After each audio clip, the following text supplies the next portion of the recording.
आपने कभी सोचा है, जब एक गरीब भक्त की बेटी भूखी थी, तो भगवान शिव खुद उसकी मदद करने क्यों आए? इस सच्ची भक्ति की कहानी आपको अंत तक हैरान कर देगी। कहानी: जब भगवान शिव ने गरीब भक्त की लाज बचाई। बहुत समय पहले पहाड़ों, नदियों और घने जंगलों से घिरे एक सुंदर राज्य में शिवपुर नाम का एक छोटा सा गांव था। ये गांव बहुत शांत और सुंदर था, लेकिन वहां रहने वाले ज्यादातर लोग गरीब थे। उसी गांव में रामू नाम का एक गरीब किसान रहता था।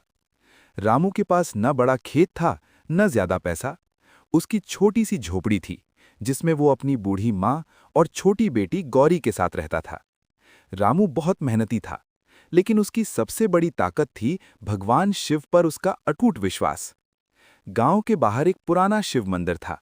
मंदिर बहुत साधारण था, लेकिन वहां का वातावरण बहुत पवित्र था। हर सुबह सूरज निकलने से पहले रामू वहां जाता, नदी से पानी लाता और शिवलिंग पर जल चढ़ाता। फिर वो हाथ जोड़कर कहता, भोलेनाथ, मेरे पास आपको देने के लिए कुछ नहीं है, बस मेरी सच्ची भक्ति है। मेरे परिवार पर हमेशा अपनी कृपा बनाए रखना। गांव के कुछ लोग रामू का मजाक उड़ाते थे। वे हंसकर कहते, रामू भगवान से इतना प्यार करता है, फिर भी कभी गरीबी खत्म क्यों नहीं होती? रामू मुस्कुराकर जवाब देता, भगवान शिव अपने भक्तों की परीक्षा जरूर लेते हैं, लेकिन उन्हें कभी अकेला नहीं छोड़ते। समय बीतता गया। एक साल गांव में भयंकर सूखा पड़ गया। बारिश बिल्कुल नहीं हुई। खेत सूख गए, पेड़ पौधे मुरझा गए और गांव में खाने की भारी कमी हो गई।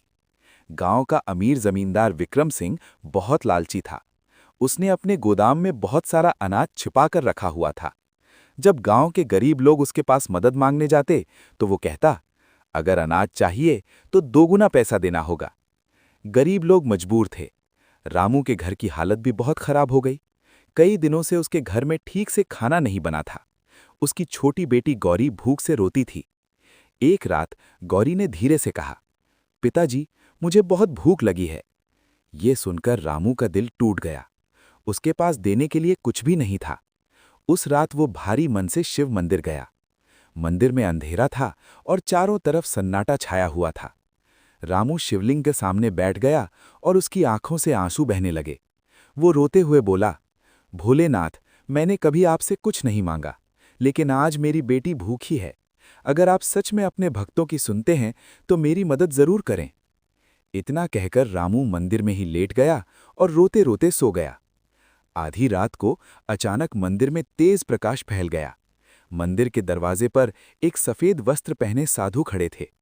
उनकी आंखों में करुणा थी और चेहरे पर अद्भुत शांति। वो धीरे से रामू के पास आए और बोले, रामू। रामू की आंख खुली। उसने साधु को देखा और तुरंत उनके चरणों में झुक गया। साधु ने कहा, जो भक्त सच्चे दिल से भगवान को याद करता है, उसकी पुकार भगवान तक जरूर पहुंचती है। रामू ने सिर झुकाकर कहा, महाराज, मैं तो बस भगवान शिव का एक छोटा सा भक्त हूं। साधु मुस्कुराए। उन्होंने कहा, कल सुबह जब सूरज उगेगा, तब तुम्हारी जिंदगी बदल जाएगी। इतना कहकर साधु अचानक गायब हो गए। सुबह जब रामू उठा तो उसने मंदिर के पास एक अद्भुत दृश्य देखा। जहां पहले सूखी जमीन थी, वहां अब एक बड़ा पेड़ उगाया था, जिस पर ढेर सारे मीठे फल लगे थे। रामू ये देखकर आश्चर्यचकित रह गया। उसने भगवान शिव को प्रणाम किया और फल तोड़कर घर ले गया। उसकी बेटी गौरी और उसकी मां ने कई दिनों बाद पेट भरकर खाना खाया। रामू ने बाकी फल गांव के गरीब लोगों में बांट दिए। धीरे धीरे उस पेड़ की चर्चा पूरे गांव में फैल गई। लोग कहने लगे, ये भगवान शिव का चमत्कार है। लेकिन लालची जमींदार विक्रम सिंह को ये बात पसंद नहीं आई। वो गुस्से में मंदिर पहुंचा और रामू से बोला, अगर भगवान सच में तेरी मदद करते हैं तो उनसे कह कि मेरे खजाने को भी सोने से भर दें। रामू ने शांत होकर कहा, भगवान लालच नहीं, भक्ति देखते हैं। कुछ दिनों बाद अचानक जमींदार के गोदाम में रखा सारा अनाज खराब हो गया। उसका घमंड टूट गया। वो डरकर मंदिर गया और भगवान से माफी मांगने लगा। उस दिन पूरे गांव को समझ आ गया कि सच्चे दिल से की गई भक्ति कभी व्यर्थ नहीं जाती। भगवान शिव अपने भक्तों की लाज जरूर बचाते हैं। उस दिन के बाद से गांव के लोग लालच छोड़कर भगवान शिव की सच्चे मन से पूजा करने लगे और रामू की कहानी पूरे राज्य में फैल गई। लोग कहते थे, जब भक्त सच्चे दिल से पुकारता है तो भोलेनाथ जरूर उसकी मदद करते हैं।